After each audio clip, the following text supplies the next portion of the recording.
আসসালামু আলাইকুম রহমতুল্লাহ।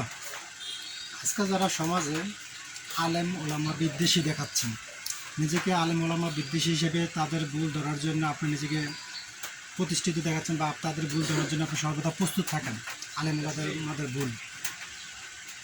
আলেম ওলামাদের ভুল ধরতে হলে স্বর্ণকারের যেমন স্বর্ণ চিনে কোনটা 22 ক্যারেটের স্বর্ণ, কোনটা 21 ক্যারেটের স্বর্ণ, কোনটা 20 ক্যারেটের স্বর্ণ, তেমনি আলেম ওলামাদের ভুল ধরতে হলে আপনাকেও সেই কোরআন এবং হাদিসের জ্ঞানিত হতে হবে।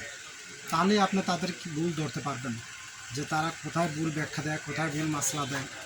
আপনি তো স্বর্ণই চিনেন না, আপনি তো চোখে পর্দা, তাহলে আপনি কিভাবে চিনবেন যে কোনটা খাঁটি স্বর্ণ, কোনটা সঠিক, কোনটা ভুল?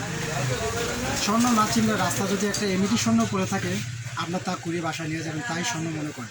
তেমনি আলেমদের কোন কথা ভুল, কোন কথা সঠিক, তা বুঝতে হলে আপনাকে আগে সেই আলেমদের দিন সম্পর্কে জানতে হবে, কোরআন সম্পর্কে জানতে হবে, হাদিস সম্পর্কে জানতে হবে। তখন আপনি তাদের সাথে ব্যাখ্যা দিতে পারেন, তাদের সাথে তর্ক করতে পারেন যে এটা আপনি ভুলেছে, এটা আপনি ভুলেছেন।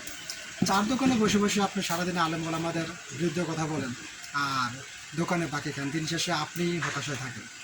তারা যদি কোথাও ভুলও করে থাকে, তাদের দিন শেষে নামাজ খরচ কাজ থাকে, কিন্তু আপনার কি থাকে? সমালোচনা ছাড়া আপনার তার কিছুই থাকে না নিজের মতো। দিন শেষে আপনি মানুষের কাছে হবেন কটূক্তির পাত্র, যদি দেখতেছেন যে আপনি অনেক কিছু জানেন, আসলে আপনি কিছুই জানেন না।